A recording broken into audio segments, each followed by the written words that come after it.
Okay, well, good morning, everyone.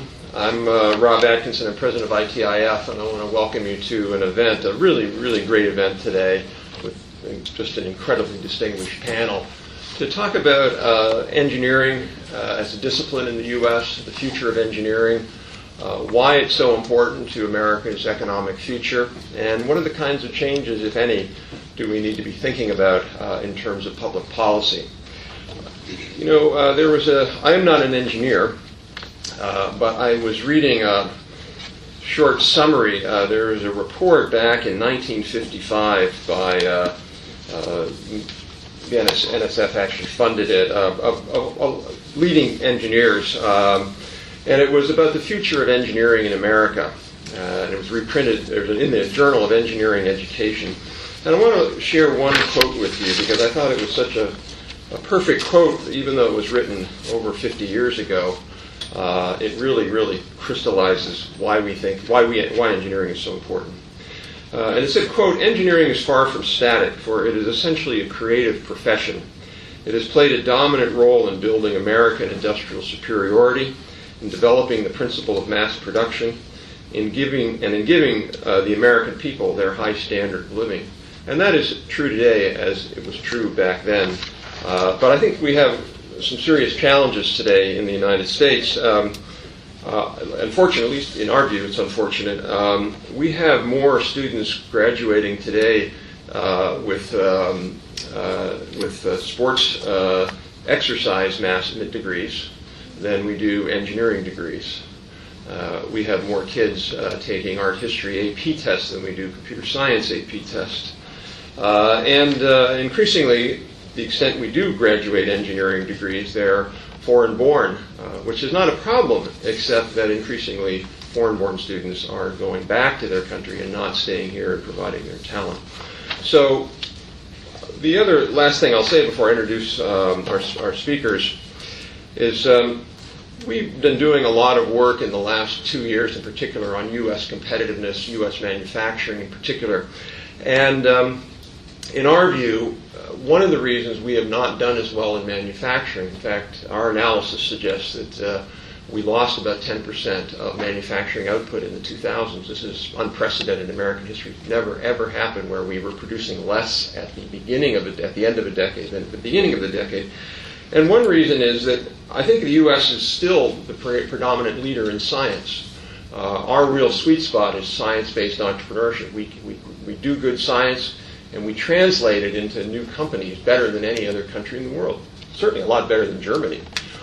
But what we don't do as well as Germany or Japan or Korea or Sweden is take knowledge and translate that into new product, into production. In other words, science is basically a global public good. It's easily appropriable. Engineering is not. Engineering is the capability you have domestically. So our analysis suggested that the U.S., sure, it needs to dramatically expand science support, but it also needs to become more of an engineering culture and an engineering economy. So today we have 4 great speakers to really address some of these points. I'm going to start with, we'll go in this order. We'll start introduction with Dan Mote, who's the president of the National Academy of Engineering. He's also a Regents Professor on leave from University of Maryland. Dr. Mote received his BS, MS, and PhD degrees at UC Berkeley in mechanical engineering, and then joined the faculty there and taught mechanical engineering for 31 years. Then in '98 he came and was the president of the University of Maryland, or the position he held until 2010. He's also served on the National Research Council Governing Board Executive Committee since 2009, chaired the NRC Committee on Global Science and Technology Strategies, co-chaired the Academy's Government University Industry Research Roundtable, and a number of other distinguished positions, and also was on the NRC Committee with the Rising Above the Gathering Storm report that we all have seen and appreciated. Pramod Kragankar, I'm sorry, I'm just butchered that. So, is the assistant director for the engineering director at NSF, so leads the NSF efforts on engineering, which is an $800 million budget. He's been in that position just about half a year now, March 2013. His research interests are centered on theory and applications of systems and control. He received his Bachelor's of Technology degree in Electrical Engineering from the Indian Institute of Technology, and then his PhD in Electrical Engineering from the University of Florida. He's held faculty positions at Florida, University of Minnesota, and University of Michigan. He also was the Deputy Director of Technology at ARPA-E in the Department of Energy, and had been a member of the IEEE Control Systems Theory and Robust Control Technical Committees. Helmut Ludwig is the President, CEO of Siemens Industry North America, and I think it's really fitting to have a representative from a German company here, because I really think the Germans, if they get one thing right, it's engineering. Even if you're not that good in science. Pardon me? Even if you're not that good in science. You're not that good in science. You're pikers in science when it comes to engineering. I didn't say that, by the way. I just said you're really good at engineering. And in that capacity, he is responsible for all business activity and executive management of Siemens Industry business in North America and Central America. He joined Siemens in 1990. He served in a wide variety of positions all around the world. General manager in their facility or their business in Kazakhstan. He joined the automation and drives group in Germany. He also was heading up Siemens Energy in Buenos Aires. Then he moved to the Systems Engineering Business Unit before being president of Siemens in North America. He holds a master's degree in industrial engineering from University of Karlsruhe in Germany, a master's of business administration from University of Chicago, and a doctorate University of Kiel. And lastly, our colleague and friend Sridhar Kota, who we've had the real pleasure of working with for a number of years. Sridhar is the Herrick Professor of Engineering, University of Michigan, Ann Arbor. He's the author of over 200 technical papers on product design for manufacturability. He has over 25 patents. He's the recipient of the American Society of Mechanical Engineers Machine Design Award, the Leonardo da Vinci Award, the Outstanding Educator Award. He's also founded a company, Flexus Incorporated, and from 2009 to 2012 was the Assistant Director for Advanced Manufacturing in the White House Office of Science and Technology. So with that, we'll just start in this order, and we'll start with Dan. Good. Thank you, Tom. Well, thank you very much. It's really a great pleasure to be here and offer a few remarks for you.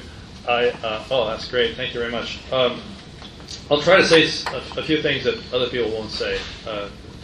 Just not because I'm trying. I just wanted to give you something different to think about. What I think my colleagues are going to talk about very eloquently, by the way, and very importantly. So it's not that I don't think it's important. It's just I want to give you something else to think about. Clearly, rekindling ingenuity is a critical topic for any society, but especially one who depends on it for its future, like the United States. And ingenuity really cuts a very wide swath when you talk about it. It spans basic research, invention, development, manufacturing. It really spans everything that emanates from the mind, basically. It's a creative process. Now, a few basic ideas that are important for us to consider here. The federal outlay for research and development has been essentially 1% of GDP for 60 years. I mean, it's about as dependable as your heartbeat. But currently, it's a little less than 0.8% GDP. It's the lowest in 40 years. Between 1987 and 2008, the investment in R&D grew at 0.3% per year over that period of time, where the GDP grew 3% per year over that time. So we're steadily disinvesting in research of all types in this country. R&D today is 11% of the discretionary budget of the federal government, where it was 17% in the 1960s. Even more alarming, actually, is the discretionary budget itself. Currently, it's 37% of the federal budget.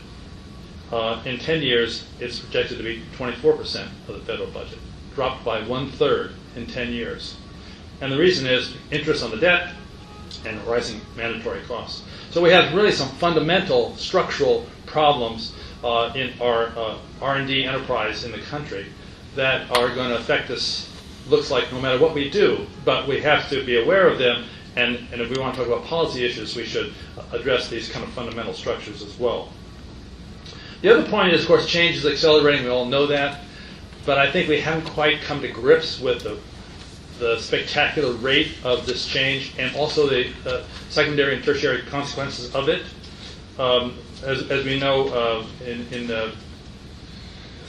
guess it was in 2005, the U.S. had 5% of the global cell phone market. 5% in 2005. Today it has 88%. Nokia was one of the biggest companies in the world.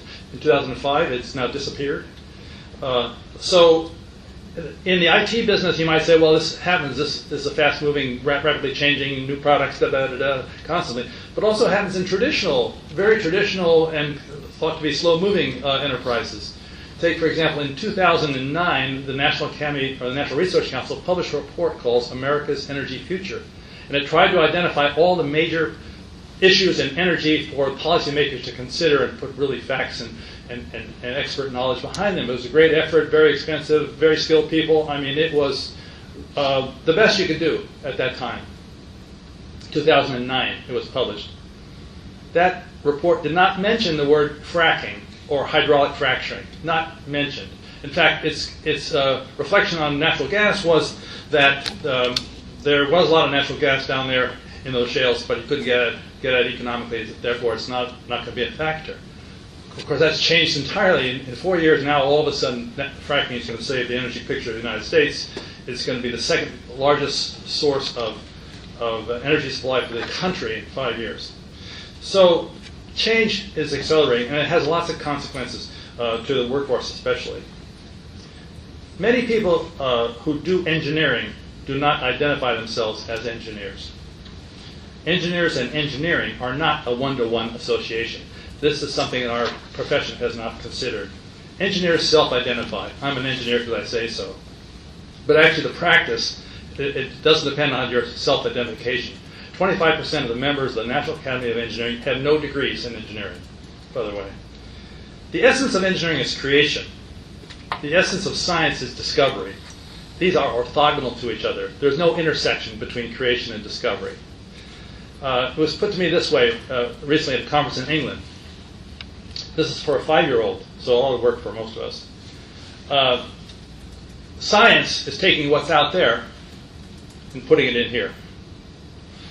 And engineering is taking what's in here and putting it out there. That pretty much summarizes the difference in the way we should think about it.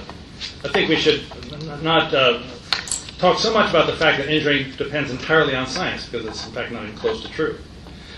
Engineering creates value for people and society using whatever is at hand. A lot of creativity, imagination, inspiration, some science, of course, where you've got it, some experience, some analysis, some intuition, some guesswork, just getting the job done. Engineering is much more than the transfer of science to value. Realization of economic value is a business question, of course, spanning many domains, currency, labor, trade, suppliers, material costs, etc., plus the product. But a quality engineering product is not sufficient for realizing economic value, as you know. In fact, it may not even be necessary in many cases. Now, universities, which was part of this conversation, are really central to promulgating ingenuity, because they have all the assets necessary for this. All right? They have, of course, education, training, workforce development. They have research, discovery, creation, invention, IP. They have services, both to themselves, to communities, to governments, industry, international services. They have partnerships and collaborations, locally, nationally, internationally. They have entrepreneurship, and they create enterprises themselves. They span all scales: individuals, organizations, regions, communities, states, nations, global. But universities cannot promote innovation and ingenuity maximally. They cannot do it. The reason is the mission of most universities conflicts with developing a committed culture of innovation. Differences are really embedded in the missions of what a committed culture of innovation is and what a university's mission is. For example, when faculty members want to start a company, frequently they take a leave of absence from the university. On the one hand, it's for release time, but then on the other hand, it's mostly a mission conflict between the university. So ingenuity, innovation, and commercialization depend on creating the right culture in an organization that is embraced by everyone in it. The culture, I believe, actually, is more important than having the right physical and human assets, for they will come if the culture is right. Culture in an organization is characterized by a set of characteristics: attitudes, values, goals, and practices. Attitudes, values, goals, and practices. Every organization, everyone of any scale, formal, informal, has a culture to it. And it's based on these attitudes, values, goals, and practices that are shared by all the members of that organization. Now, I have on the slide here, which is something I can't talk about because of the time. I'm probably almost already over my time. These are 7 characteristics that I have found of cultures of innovation when I've studied various ones around the world, ones that actually work well. They share these 7 characteristics, and you could add some others too. But these are the ones. They have strong leadership, minimal hierarchy in decision making, committed to deliverables and implementation. They value disparate talents in entrepreneurship, very key issue, disparate talents. They value ideas, creativity, unconventional. They move quickly but adapt readily, and they are willing to accept failures. And you can think of examples right off of these, like Apple, DARPA, Google, Lockheed Martin, Skunk Works. They all have this characteristic. In fact, the Skunk Works, for example, was created so it could create such a culture. That's why the Skunk Works was set aside. To some extent, that's why RPE was set aside from the Department of Energy, so you could create the right culture.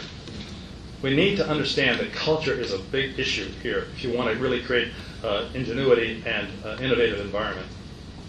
Now, the universities can satisfy some of these ingenuity, culture, innovation needs, but not all of them, because they have a mission that actually separates. So some of the points the universities could do. During instruction, they could ensure that they introduce students to implementation and hands-on product focus, along with a basic subject matter, to complete the arc from ingenuity to product. That arc. The students really benefit from having a complete experience. Secondly, participation of engineering in competitions and challenges and prizes and entrepreneurial initiatives can move students closer to this arc from concept to product and measurable outcomes. This is a culture need. Examples of that, of course, are even things like Engineers Without Borders, but Solar Decathlon, and all of these major competitions that are so important. Third, every student, every university student in all fields should be introduced to innovation and entrepreneurship. Not just engineers, the artists, the historians, all fields. It's an essential idea because disparate talents are key to innovation cultures. Everyone can benefit from exposure to this exposure, and you never know who is going to be that player that has this imaginative idea for the big one. They usually come in different ways. And then finally, they need to help every student understand what an innovative culture is. So they learn why it works, why it's necessary, and what it means to be part of it, even if it's a little tough. Now, universities also have to think about the ingenuity tools need here. And we've alluded to it already.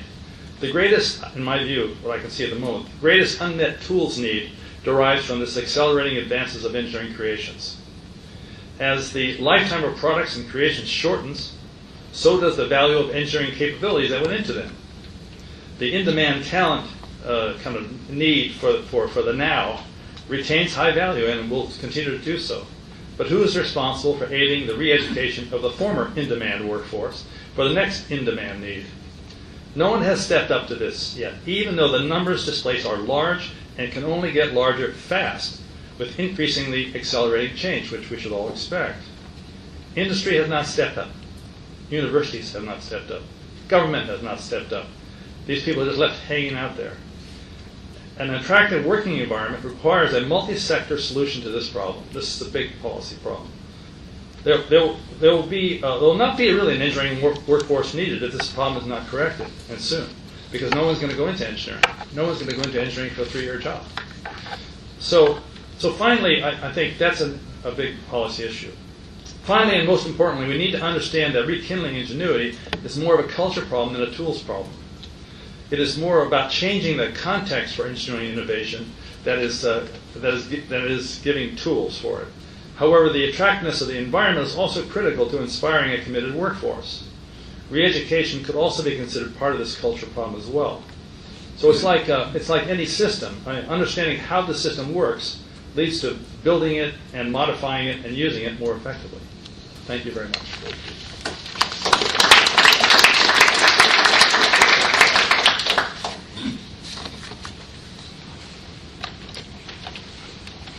Well, good morning, everybody.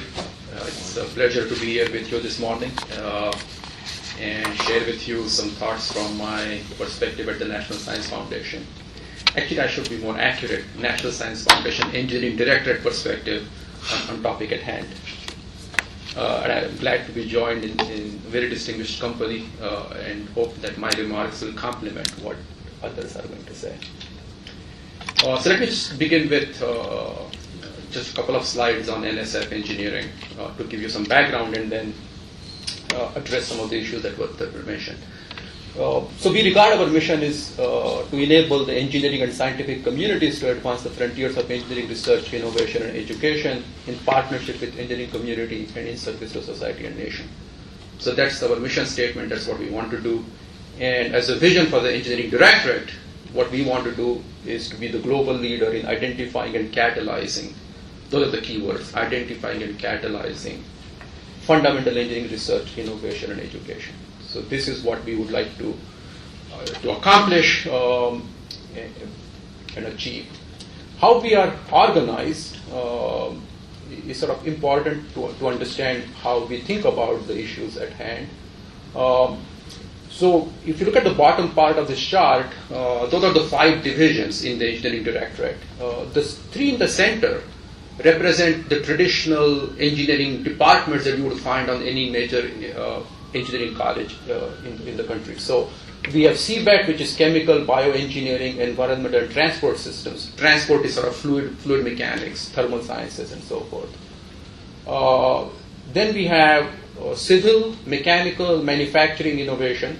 So that's sort of civil engineering, mechanical engineering, manufacturing, those types of activities. Materials, to a great extent, falls under CMMI.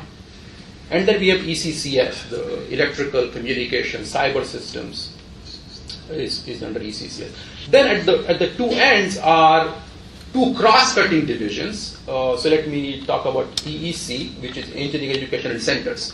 So that's the division that houses all our ERC, Engineering Research Center program, as well as all our education investments, engineering education research, broadening participation, and those types of programs are in EEC. And then on the right-hand side is IIP, which is Industrial Innovation and Partnerships. As you know, each federal agency has to spend a certain fraction of its budget on SBIR, STTR. For NSF, all of its SBIR, STTR is housed in engineering under IIP. So no other division, say math, physical sciences, or even computer CISC directorate does SBIR. We do all of SBIR for NSF under IIP. But it also has our programs on innovation, such as I-Core, partnerships for PFI, partnership for innovation. All of that is housed under IIP. And then we have some cross-cutting programs. Nanotechnology, which has been a major investment for the nation. Mike Rocco is a senior advisor in that area. We have EFRI, which looks at frontier research directions, not in any specific sub-part of the organization, and so he leads that. And so that sort of is the picture. We, as was mentioned, we have about $800 million plus budget, all of which goes out to the community. Nothing stays inside the building. For NSF as a whole, we spend 6% on operation, 94% of our money actually goes to the community. It's one of the most efficient, I think, one of the most efficient research organizations in the country. Just show the budget trajectory. I think it's gone pretty well in terms of having consistent support between various administrations in terms of supporting engineering research. There is a big blip in 2009 because of Stimulus Act, so there was a big investment of money, but if you take that out, the trend line is still going up. Certainly, one might ask, is this enough? And of course, the answer is our acceptance rate is 16%. So 1 out of 6 proposals makes it through our process, so 5 out of 6 don't. And there are lots of really good ideas that we are not able to fund because we don't have enough money. But nevertheless, it still is a substantial budget to support engineering research and education in the nation. So, issues at hand. So when I thought about the topic of today's panel, I said, how would I imagine engineering 2.0? And the first thing I would say is pretty much what Dan did in his commentary, which is to articulate a really vital and essential role for engineering to enable a prosperous, exciting, secure, healthy, and sustainable future for the United States and for the world. I think that's number one. Without that, there is really no engineering 2.0, and I think Dan did a fantastic job of talking about why engineering is so important for this. Drilling down, I think it would be really fabulous to have ambitious, specific, but achievable grand challenges. So National Academy did a great job of articulating grand challenges. What I would argue now, as we look at engineering 2.0, is to make those grand challenges more specific, more ambitious, specific, but concrete and achievable. So, a great example of grand challenge is often the President Kennedy statement of landing a man on moon. Something that concrete that you know whether you got it or not. I think it excites the imagination. So I would argue that should be a piece of engineering 2.0. Third, mutually reinforcing roles for fundamental translation and applied research. So as you know, engineering research connects, as Dan said, what's here to the real world. So it's a combination of fundamental work, but which sees practice. And it is really a feedback loop. So seamless transitions between research, innovations, practical realizations, and none of this is sort of a linear process. This is the big mistake people make when they think about research and its commercialization, is that these are feedback loops. You're learning all the time as you take these various steps, and I think we need to articulate those feedback loops and transitions, make the barriers smaller. And finally, none of this is going to be possible if we don't address the education challenges. So engineering education innovations to overcome what I think are really stubborn and arguably intractable long-standing problems in retention, diversity, K through 12, so on and so forth. We have been at it for at least as long as I've been a professor. We've been talking about this. We need more innovations in this space to really change the game. How are we going to do this? We've got to be mindful of the larger context. First of all, I would say engineering appeals because of its role in things such as economic growth, competitiveness, employment, and sustainability. And this is a very complicated topic. In fact, the book that's on this table, I'm sure addresses bits and pieces of this, but it really is far more complicated than, I'm not an economist, I don't understand everything that goes on here, but that's one of the major ways that we need to position engineering in this larger context. Energy system, I think this is a huge game-changing development that's going on in front of our eyes, natural gas, renewables. Third thing, which I think is going to get more and more prominence, which already has, is the whole area of infrastructure. Interacting infrastructure systems, whether that's electricity, water, gas, transport, and telecommunications, and so on and so forth. These are all networks that are talking to each other and interacting with each other. Smart, resilient infrastructure. Changing paradigms in manufacturing. We take great pride in saying that engineering directorate played a role in what has now become additive manufacturing and 3D printing. We funded the basic work in solid modeling back before we knew this was going to become an important thing. Next point would be the service sector. As we know, US economy is 85% services. And engineering needs to find its place in transforming quality, productivity, performance. Whether that's education, that's healthcare, no matter where you look, we have a big role to play in the service sector in terms of improving those metrics. And finally, we've got to think about all this in a global context. Global flows of components, products, services, knowledge, and people. And so any imagining of engineering 2.0 must be cognizant of the real dynamic, fluid world in which we live. So what's our strategy at NSF? And that's my closing comments. Number one, we want to attract the engineering research community. We want to stimulate them. We want to catalyze, and we want to challenge. We really want to challenge the community to think big, to enable transformational advances and expand national innovation capacity. So when you look at our sort of org chart, we are very focused on taking all our research and coupling it to the innovation ecosystem of the country. And things such as I-Core and PFI are pieces of this puzzle. We strive for portfolio balance. We don't want to overdo in any direction, so we are responsible for fundamental research funding in the country.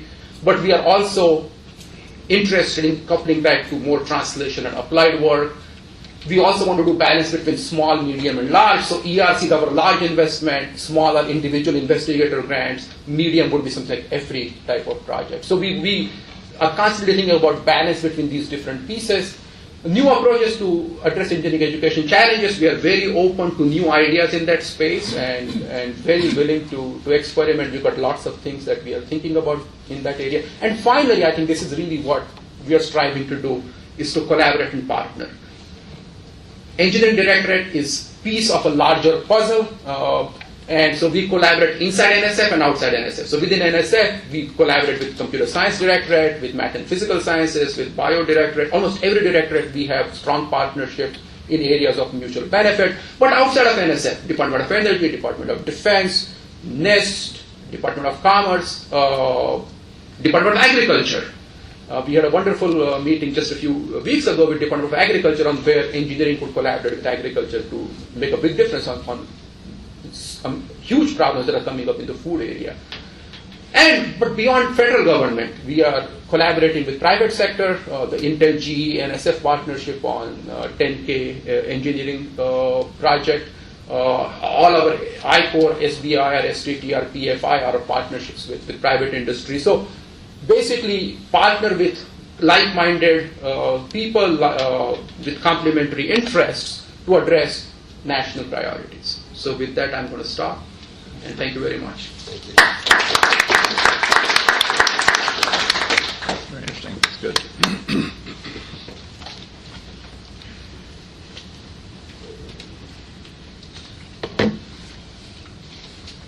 Robert, first of all, thank you very much for the invitation. Very exciting to be here with this panel, and Dan promote very, very exciting comments. At the beginning, Robert, you talked about the kind of change we are discussing today. The challenge with change is you have to know in which direction you want to change. And I don't know if somebody in the room remembers Niels Bohr. He's a physics Nobel laureate, and besides being strong in physics, he was actually somebody who thought a lot about change, and he thought about predictions. And he found this incredible, intelligent sentence which says, predictions are very difficult, especially when they refer to the future. And I couldn't agree more. And that's exactly the challenge we're all in when we want to change. What do you want to change to? And so what we did is we looked at some megatrends that we believe are relevant for the change we are going through. And we looked at megatrends like climate change, urbanization, demographic change, and globalization. Just to give you there some numbers. 2012 was the year in 350,000 years where the CO2 concentration was the highest in this whole term, 350,000 years. So there's something happening, obviously. Urbanization, 2009, first time more people lived in cities than in urban areas, than in non-urban areas. When you look at megacities, 75 we had 3 worldwide. 2025 we will have 25 worldwide. When you think about the demographic change, in 2050 the average age is going to be 76 years, and this is global. This includes every country in the world. Just to give you a feeling, in the 50s we were at average max, as the life expectancy, not average age, the life expectancy. We were around in the 40s, in the low 40s. What a difference. In this time, when we look at 2050, we will double the number of people that are 65 years or older compared to today. And last but not least, globalization. In 1969, we had 10,000 multinationals. In 2008 we had 82 multinationals. So this is a little bit the picture from Dan. This is the science out there that we bring into our minds. So very interesting data. Question is, what do we do with these data? And the next step is really to draw something which we call a picture of the future. We drew a picture of the future for each of our businesses. And when you look at these megatrends, and then you draw a picture of the future for our energy business, then you look into the energy business, and you're a producer of gas turbines, but not of, for example, wind energy, then you know there's something wrong in your portfolio. We acquired at the time a small company in Denmark, 300 million company at the time for wind energy. It's today a 2-digit billion euro business inside Siemens for wind energy. So there's a major change that's happening. When you look at these trends, you think about what do they influence on your individual business. When we now come closer to our topic today, to industry, to engineering, what we identified as the next step where industrial companies, especially in developed countries, where they make the next step of efficiency, of productivity, is integrating the engineering, the design world of products with the manufacturing world. And next week there will be a study published from the MIT Production in the Innovation Economy. And they exactly talk there about this requirement, design, and manufacturing, the close connection. It can be physically together, or it can be virtually integrated. But this integration really will make a difference, and I will talk about this. So when we tried then to develop it once further, we said there's three major drivers. One is, which we call increased efficiency. Some could say old to new. Manufacturing plants of today, when you walk through them, if you go into the most modern automotive factories in Detroit, or you go to Volkswagen in Chattanooga, the floor, it's a lab. It's so clean, you can physically eat from the floor. This is how factories, real modern factories, look today. Reduced time to market. It's really the integration of virtual and real. And last but not least, enhanced flexibility. A lot of hype and discussion about 3D printing, but there are many other elements to this. Let me go into those three. First, efficiency and productivity. If you compare a traditional setup in a factory, and you compare this to modern drive motor system, and just to give you a feeling, 70% of electrical energy used in plants is used for something that's moving. And behind this movement usually is an electric motor somewhere. And the opportunity is there when you look at a very traditional setup to a modern setup, you can do the same output with 70% less energy input, which is a major step change. It's not a small step change. So that's just one example, similar examples of productivity. Next one is, as I mentioned before, virtual to real.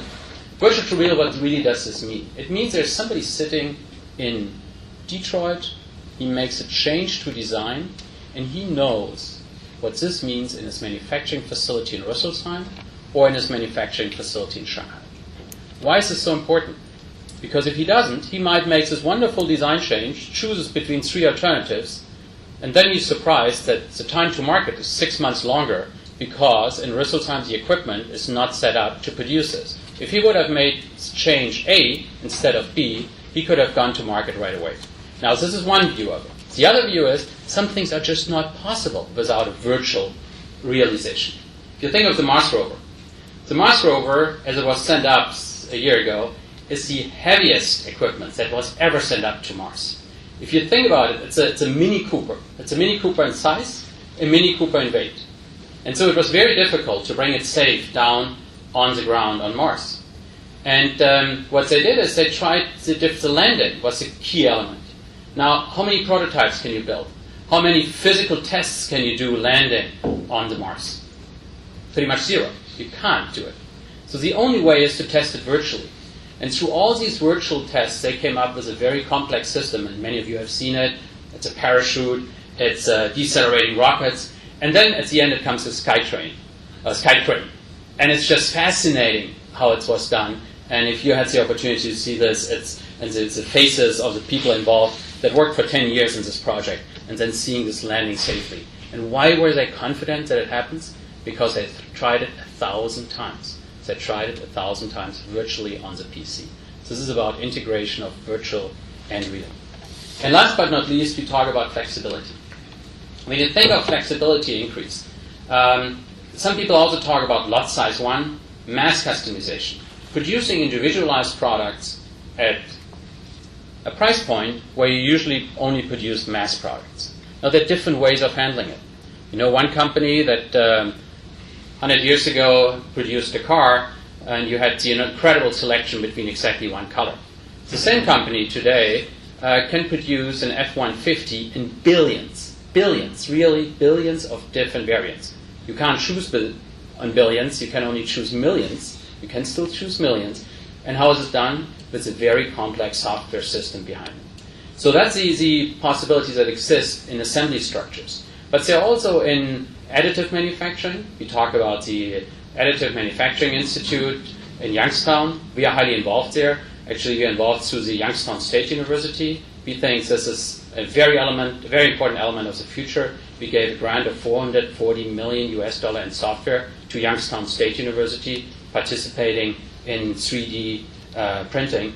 But it's actually a little bit hyped.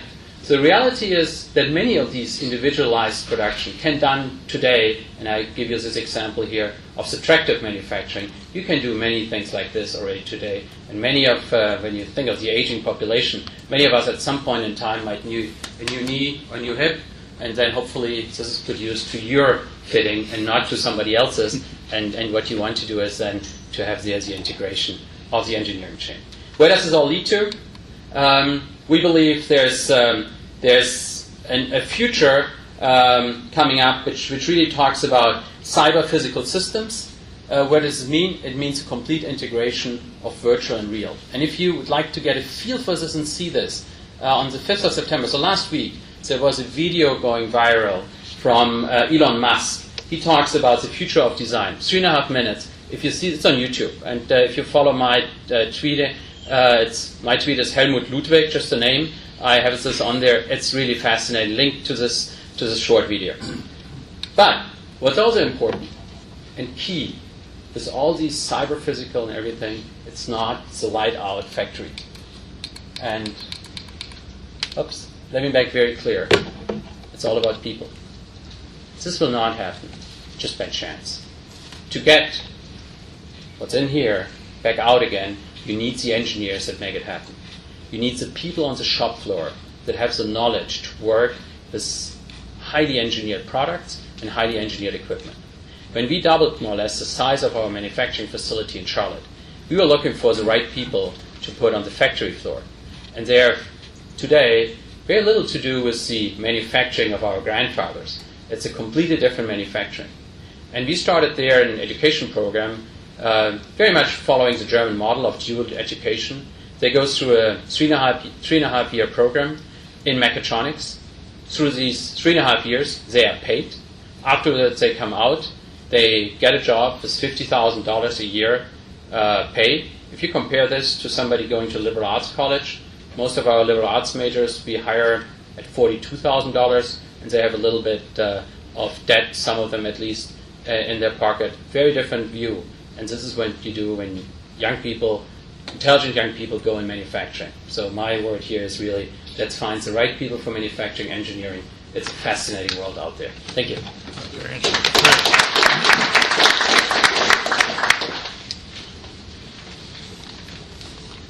So, Helmut, that's good. Well, first of all, Rob, thank you very much for organizing this panel. And thank you for inviting me to share my thoughts with these distinguished people who are a lot smarter and wiser than I am. There's a lot of things that need to be said already been said.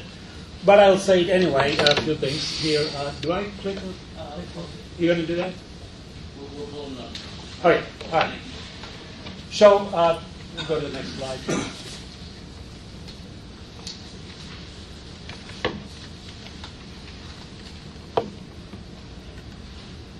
So, we all know this is not rocket science. But the public perception is they think it's rocket science. And while the perception is not reality, but a lot of times the consequences of perception can be real. And that's what I want to talk a little bit about, how single button, click the next slide.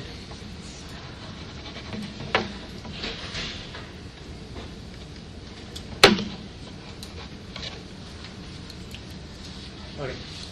So well, I'll tell you next slide what I'm doing. So the point I want to make is that the distinction between science and engineering, as you know, science is about discovery, and as Dr. Dan Mudd pointed out, and engineering is about the creative activity and synthesis. While it's not so much how much we invest, actually, also it's about where do we invest our resources. And the federal investments in primarily in scientific discoveries, if we ignore the engineering aspect, which relates to inventions and innovation, which is actually transforming a promising idea into a marketable product, if we don't do that, we'll see the gap between our investments and the outputs. So we have manufacturing deficits, and also it's not directly helping our economy or national security. That's because we have a fundamental innovation gap. Or being best in the world in science is still very critical. But that's not enough. I think what comes after that is very important to create national security and economic security. So here's a chart you see on the left-hand side. Is actually taken from the White House report. The impact of basic research on innovation. Essentially, it talks about how, giving this MP3 player, showing that all the componentry, whether it's the LCD display, lithium-ion battery, all the stuff, the fundamental knowledge that was created behind all these devices was actually funded by federal government through NSF and DARPA and Department of Energy and what have you, and that is absolutely true. We did create the knowledge, but I don't think we did the innovation in terms of bringing it into converting the idea into product and into a marketable product. A lot of the innovation and manufacturing happened elsewhere, and that has eroded our supply chains, and that's because, again, the gap we have, innovation gap, which relates to the gaps in engineering. So, but we generally talk about science. The generalization of science to include engineering, again, like I said, has had some real consequences. It's not about the terminology, whether it's called or science or engineering, but it has real consequences, both in our investments as well as in outcomes. So if you look at the investments in the government investments in R&D, as you know, between 2001 and 2011, in most fields, in all the STEM fields, it's about 8.1% increase. And of course, in the life sciences field, as we know, it's about 7% increase in investments there. Math and computer science, 4.3% increase, which is all very good. This is fantastic. But of course, there's a lot written about how the physical sciences, the investments was actually 0%. The point is, there is actually minus 4.3%. There's a decline in engineering funding, and worst part is not many people are talking about it. And so it does make a difference when you combine and include engineering into science. If you look at the investments in our engineering education, and just to make this complicated chart simple, if you look at just NSF alone, $1.3 billion, $1.4 billion investments in STEM education, and of which a little over 1% is in engineering education. So this is where we are not investing in the way the engineering education deserves, because everything is combined under STEM. And if you look at some of the research outcomes, which is also going back to the earlier chart between science and manufacturing, the innovation gap, here is just one example of nanotechnology.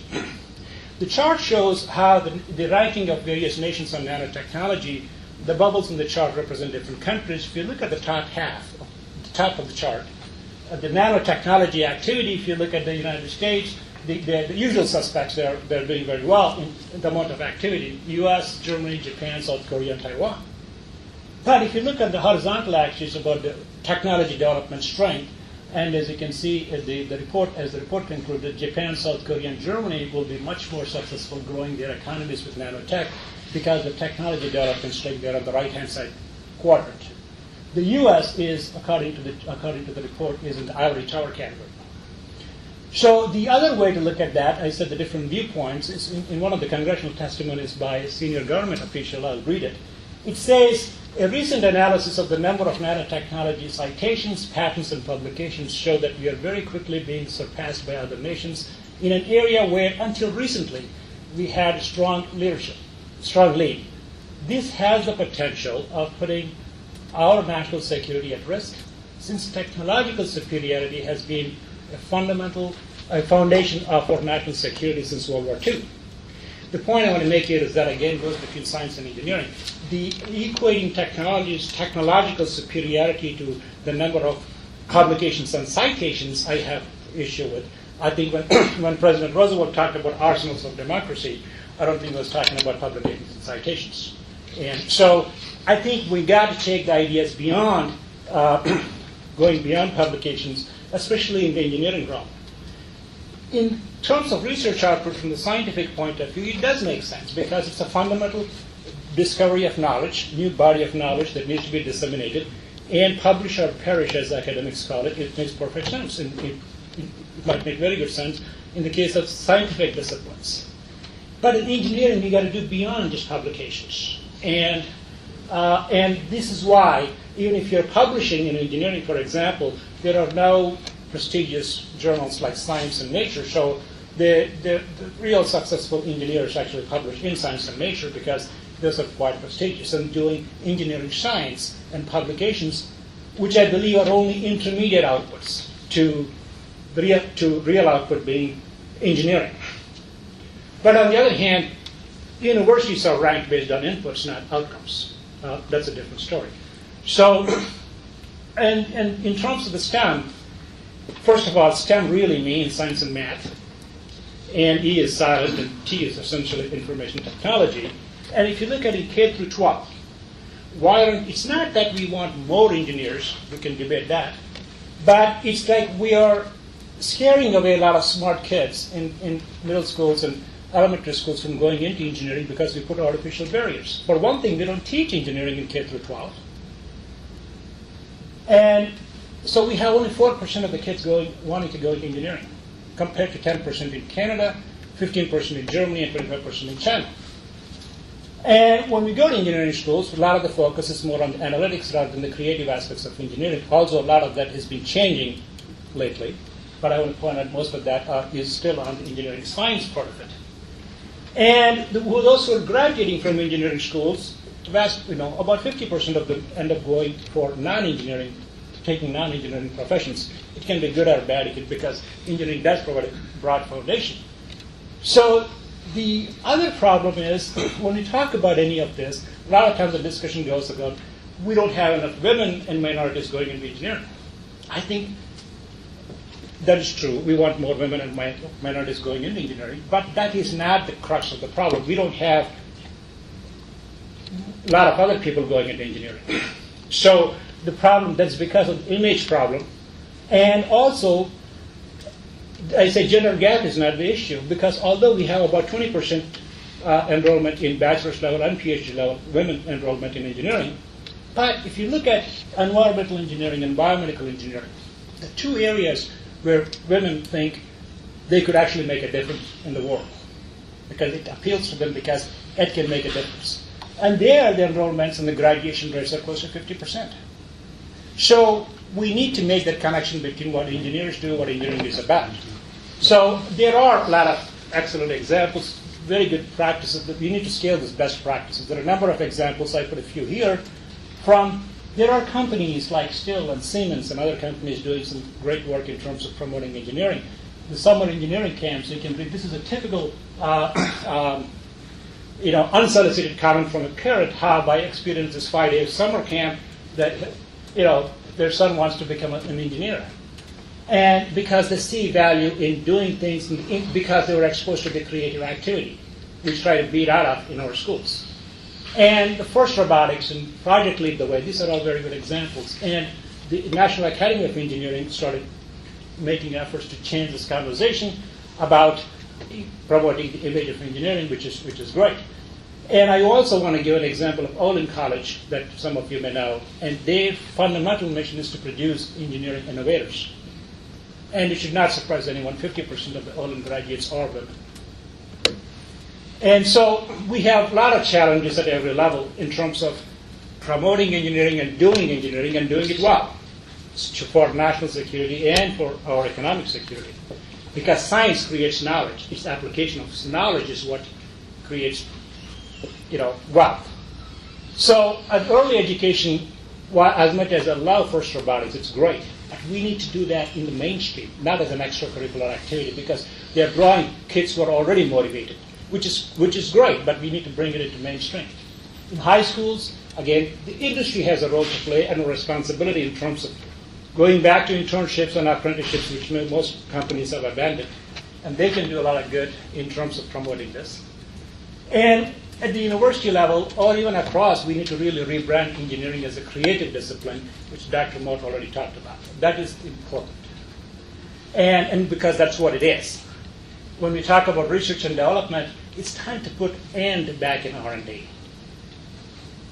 Not just, as Pramod already mentioned, NSF is doing in terms of not just the basic research, but translational research and applied research, because that's what engineering is about. So, and the NSF I-Corps program is a good, important first step. And also in public policy, again, it goes back to the perception about science and engineering. and investing in STEM doesn't mean you're investing in engineering. So, and then there is no single voice. We have 32 different engineering societies.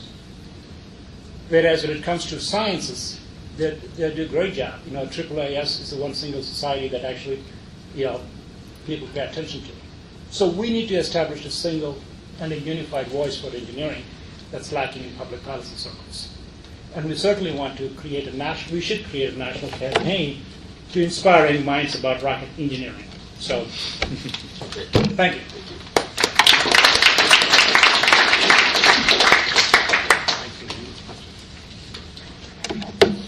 I want to open it up for comments in just a minute, but first of all, I thought those comments were great from all four of our speakers. And let me try to attempt to summarize what I heard in hopefully some kind of conceptual framework.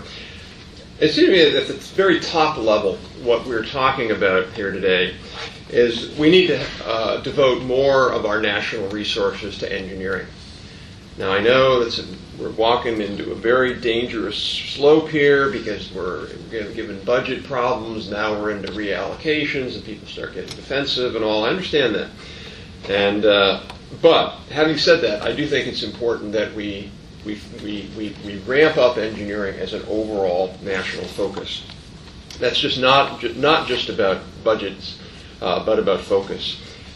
Really, I thought Sridhar's comment about STEM is right. We don't really have STEM. We have SMU. That's what we have. We have SMU. We have SM. We don't teach engineering in high schools.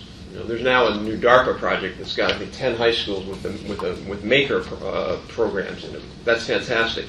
But we don't really. Engineering is an afterthought. We should be teaching engineering in every single high school in America. Secondly, within engineering, I think one of the things I heard today is there needs to be more of a focus on big grand challenges. And I would say one of the big grand challenges is competitiveness and productivity. If we don't get those right, we're not going to be able to thrive as a country. And not a criticism of ERCs, Pramod, but only one ERC is a manufacturing-focused ERC. Now, I know that's partly because of the way the applications come in, but I think one of the challenges is we've got to really get engineering to be solving big problems around how we're going to be able to be an effective competitor in the global economy. And the third really goes down to about changing the culture, which is a lot of what Dan's comments were about, a culture of engineering education that really stresses experiential learning and implementation, that stresses entrepreneurship and creative discipline. Sridhar talked about Olin College. If you haven't looked at Olin, you should. A small school. I'm not saying it's the model for everything, but 10% of Olin graduates, who, by the way, have a BS degree, 10% of them have started a company.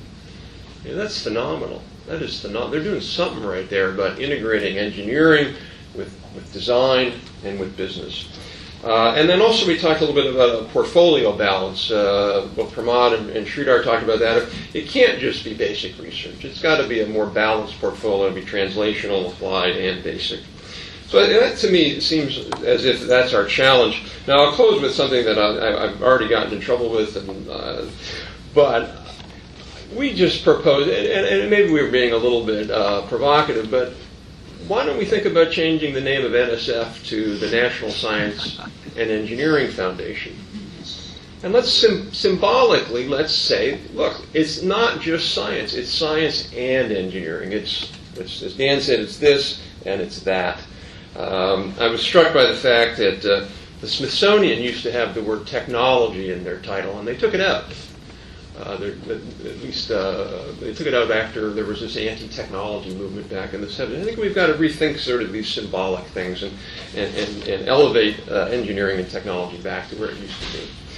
So with that, why don't we open it up for any comments or questions? If you want to just raise your hand and identify yourself, and then if it's to a particular person, yes ma'am, right here. From the Science and Technology Policy Institute. Rob, you mentioned that with several other panelists, the concept of grand challenges.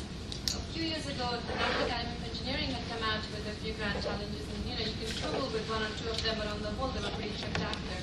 Why did that fizzle, and is there any effort to bring that back into the mainstream? Maybe I should talk about it since I sort of represent the Academy in a way. In a way, it's an understatement, I guess. Let's see, how does this go? Oh, great. Well, I think fizzle is not exactly the word I would use for the grand challenges. I in fact, think they are on fire, as a matter of fact, not fizzling. In fact, the grand challenges, there's 14 of them. They pretty much span everything you want to think about, by the way. In fact, that essentially was one of the criticisms that so someone brought up, said maybe it was you who brought up, Pramod, that Pramod said we need grand challenges that are very specific, get to the moon. They are not that specific. They essentially cover domains, engineer the brain, things like that. Make solar energy economical. So they cover rather big spans. They have, in fact, been one of the most successful and most attractive and most expanding activities in the history of the National Academy of Engineering. They have brought people to them like a magnet. For example, the three deans of Duke, USC, and Olin, have taken on the grand challenges and promulgated them to other universities. About 30 universities now have grand challenges programs. There's grand challenges scholars programs. They've taken on initiatives. People get degrees in grand challenges topics on very specialized areas. So it in fact has pushed the National Academy out nationally, and even pushed the National Academy out internationally. In March of this year, where was for the first time three national academies created the Global Grand Challenges Symposium in London in March.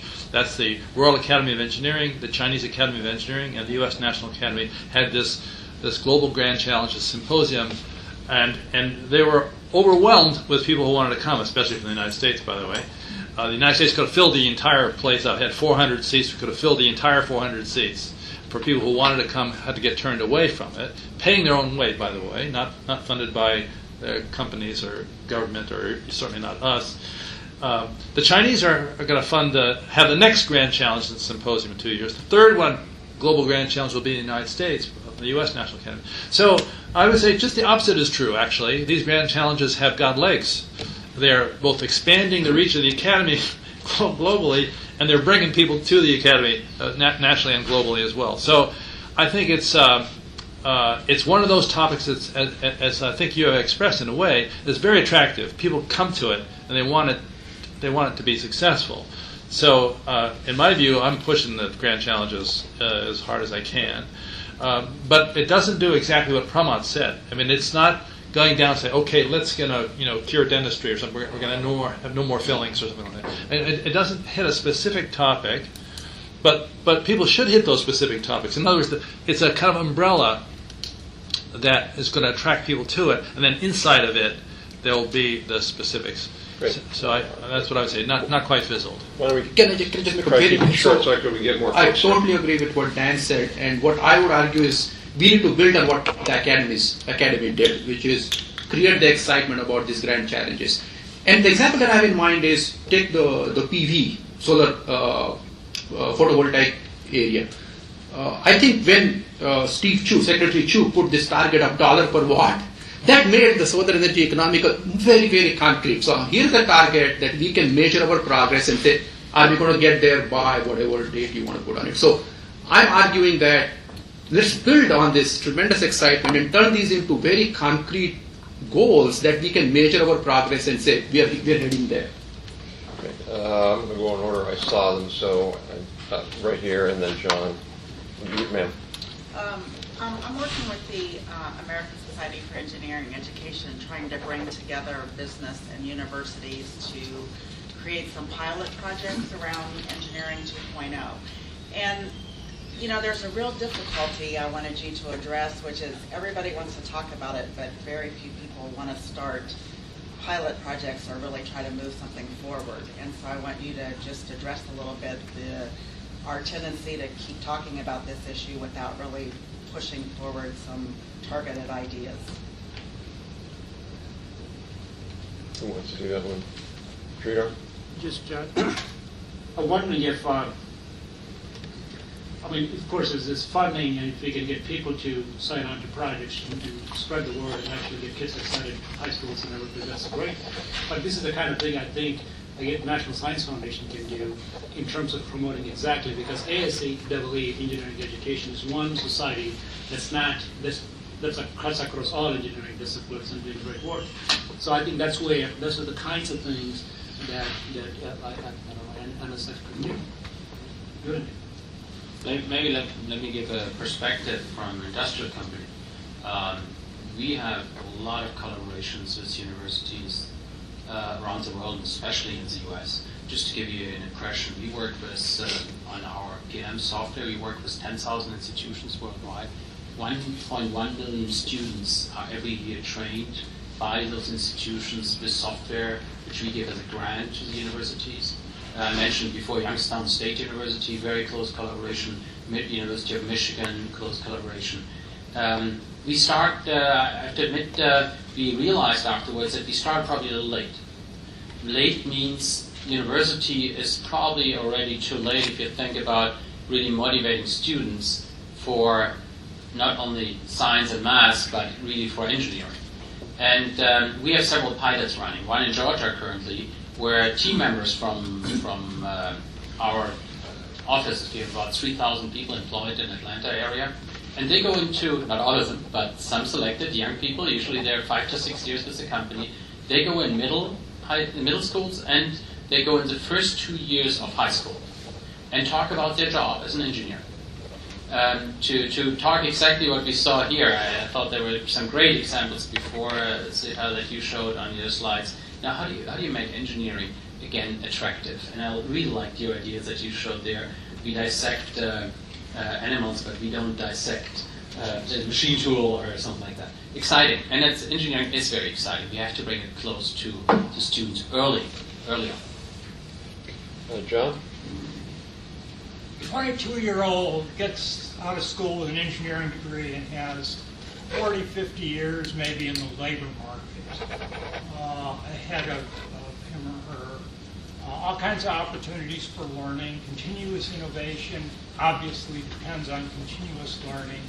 But if we look at the infrastructure for supporting the people who actually do the engineering, to put it in engineering terms, that environment is very, very noisy and almost totally unstructured. You know, a lot of engineers get master's degrees. There's all kinds of stuff on the web now. There's course materials. A few companies like Siemens still have something that looks like an internal labor market. But the people who are out there doing the work have very little organized support for learning and innovating, particularly with the demise of employer-supported training. Isn't that part of the problem? Shouldn't it be on these lists? I think Dan alluded to that, but who wants to jump in there? Well, I agree. That was, I think, maybe the most important point I tried to make, actually, was that this is the big elephant in the room. That is, that no one is looking at this question. No one's taking a company, so Siemens obviously sounds like it's doing a good job, and there are isolated cases where there's focus.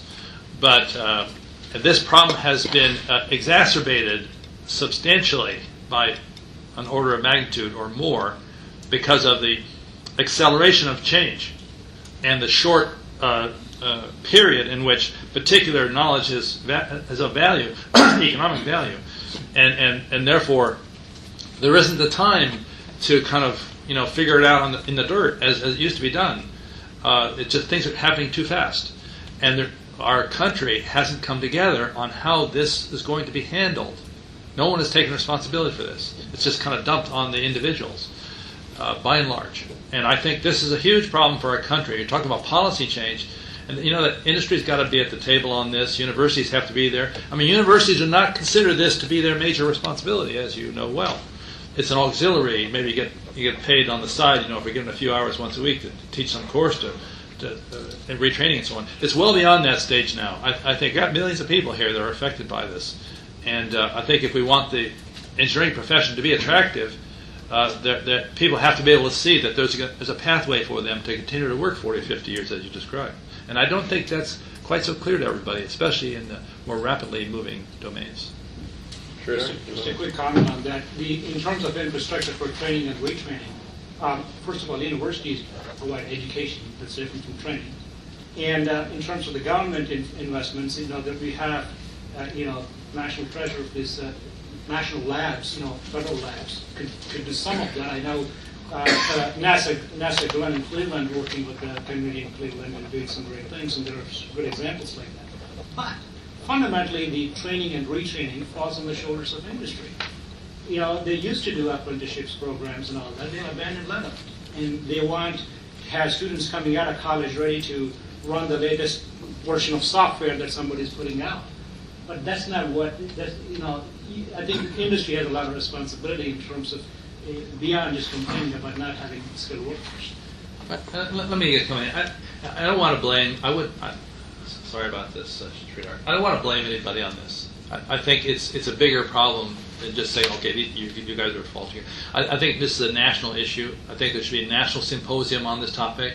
I think the players from industry and universities and government should be at the table, and it really ought to be a big compact on how this is going to be taken on, where everybody's going to have skin in the game and responsibility to it, because it's got to a certain scale that's rather serious, in my view. Helmut, do you want to share that story or anecdote you shared with me? I don't know if you remember. I'll always remember it. Share it with other people about the difference in U.S. and Germany, where in the U.S. it's about the United Way, and in Germany it's about apprenticeship. Do you remember it saying that?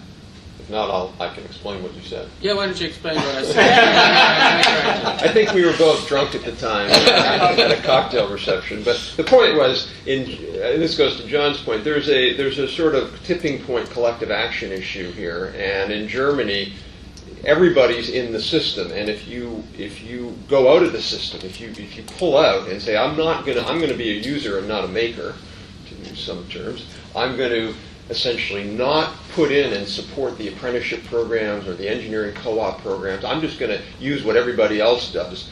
You're sort of shunned in Germany. You're sort of seen as a pariah company. Now, maybe that's a little too strong, but whereas in the U.S. there's no real culture of participation like that. The culture is, well, I give to the United Way and we deal with some poverty issues, but we don't support the collective.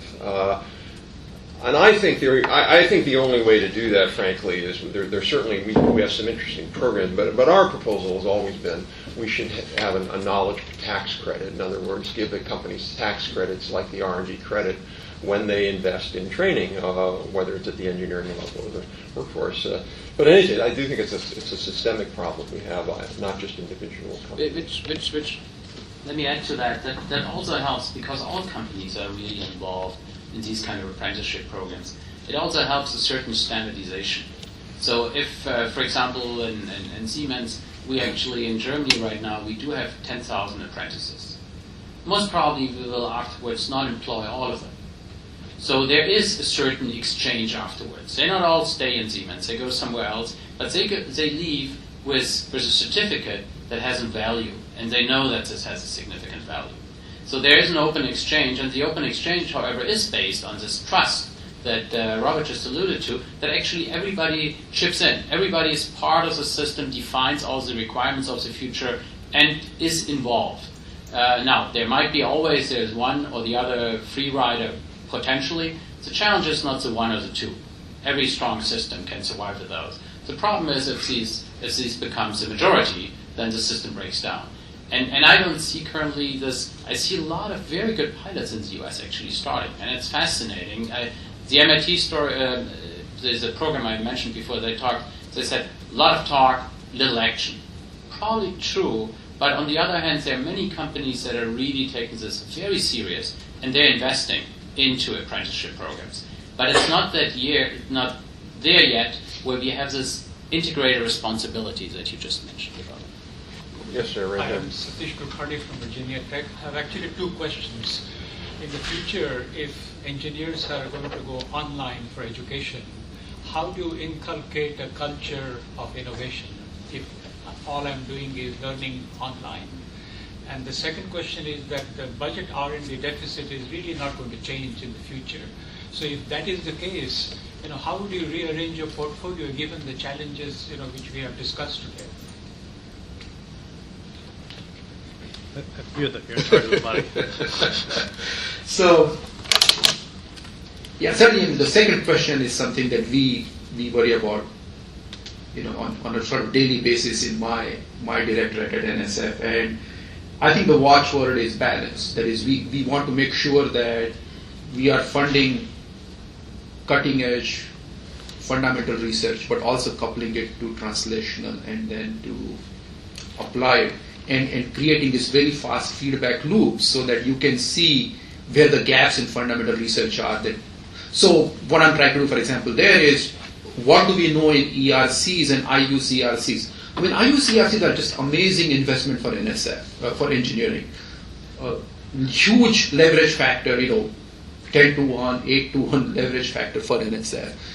And what I'm, inside NSF we are talking about is, in these centers we are becoming aware of what are the real problems, and can we now bring that back into our core discipline-based programs so that we are targeting our investments into solving those problems. So really working on these feedback loops and connecting these different pieces, small, medium, large investments.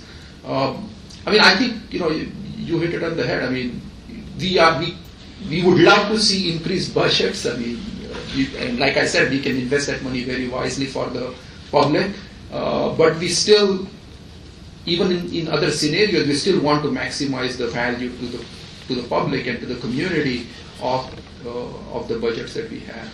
So just balancing, maximizing impact of what we are doing.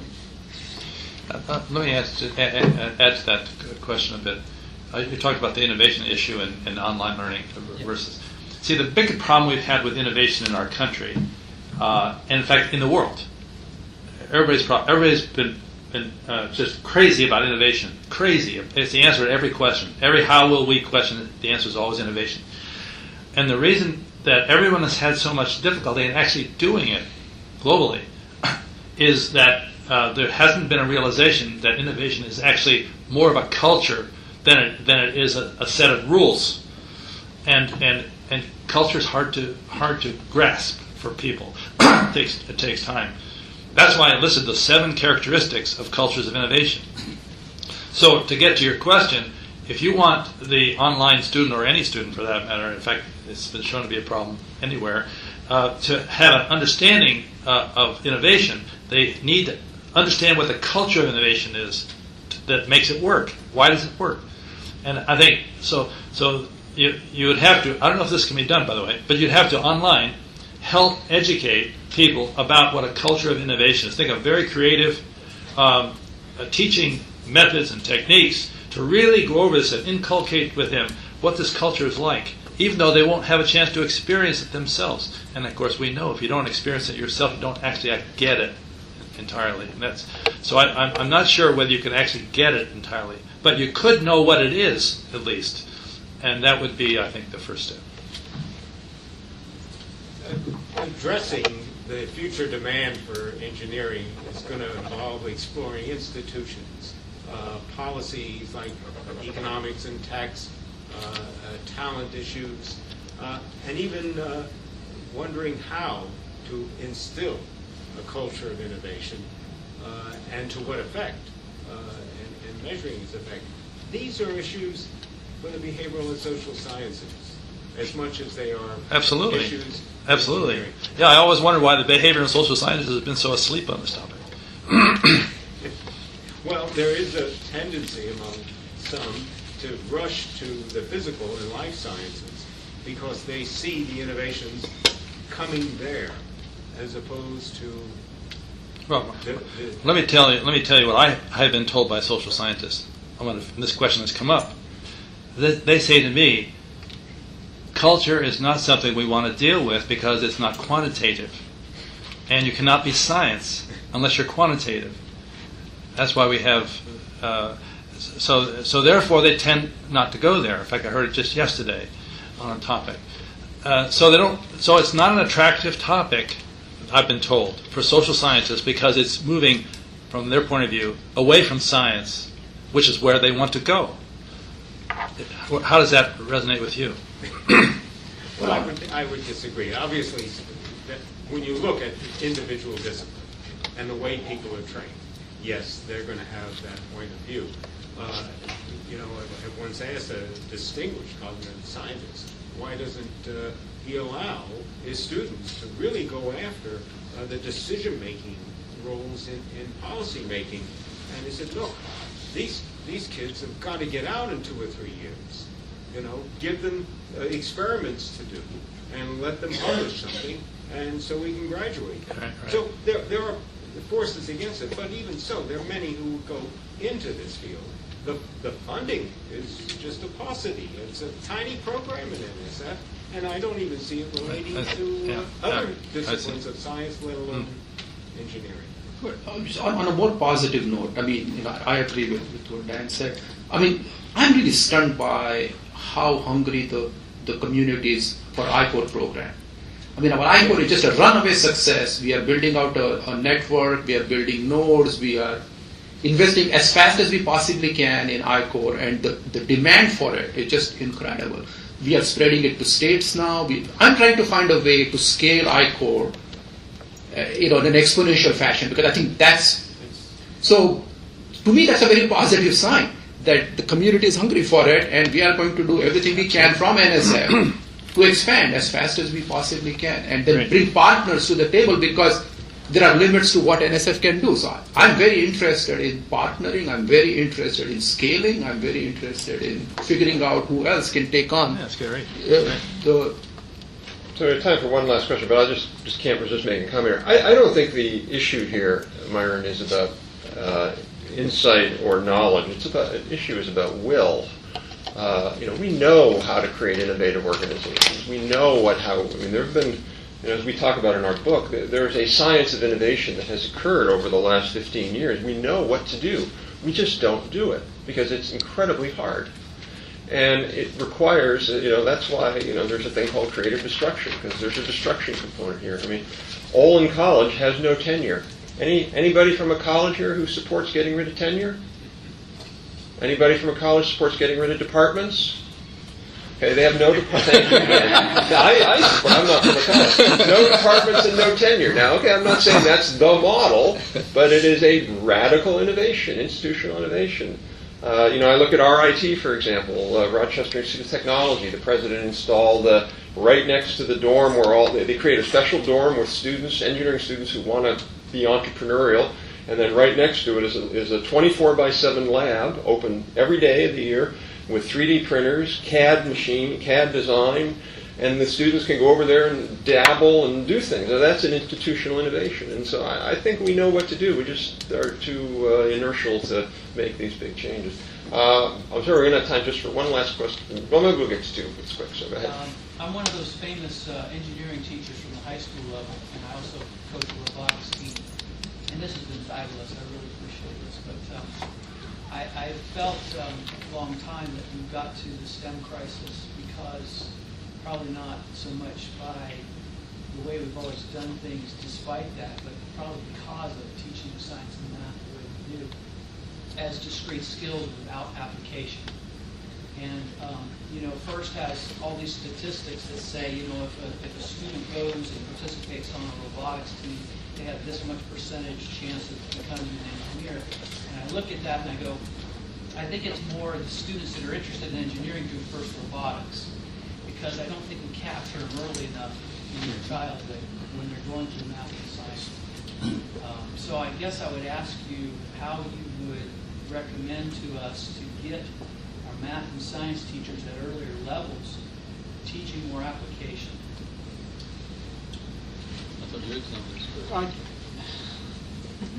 I think math and science teachers should continue to excel in teaching math and science, which is great.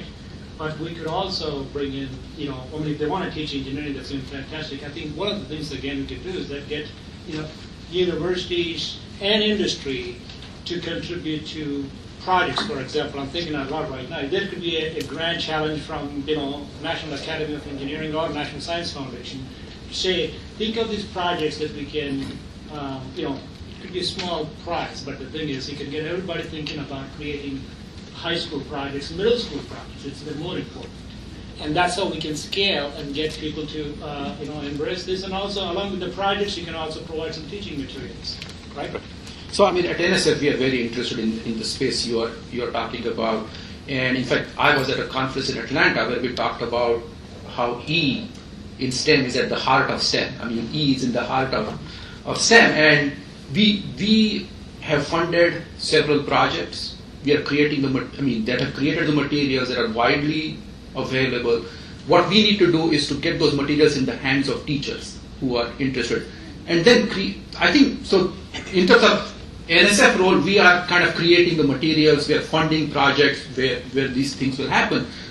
I think it's the demand side that needs some work. That is, our school superintendents, our principals, are they incentivizing their teachers to kind of pick this up? I mean, a school teacher is teaching 5-6 hours a day. What incentives are there for them to pick? This would be extra work. I mean, they have to spend some time to learn this stuff. So we need to work more on the demand side so that the school teachers are rewarded and incentivized to do this. But from our point of view, we are actually very interested in pushing on this direction. And I can offline share with you all the materials that are becoming available because of NSF investments. I have to make 2 comments on this. I must. I'm sorry, but apologize for being a little bit over here. This is a great question. The first thing I should mention is that we just have in place the next generation science standards. And these science standards are laced with engineering design all over the place. The first time in history, by the way, engineering has ever showed up, the E word, has showed up in the science standards. And so this is a big step, and therefore, 45 states have adopted, my last count, adopted these science standards. So it's going to be out there.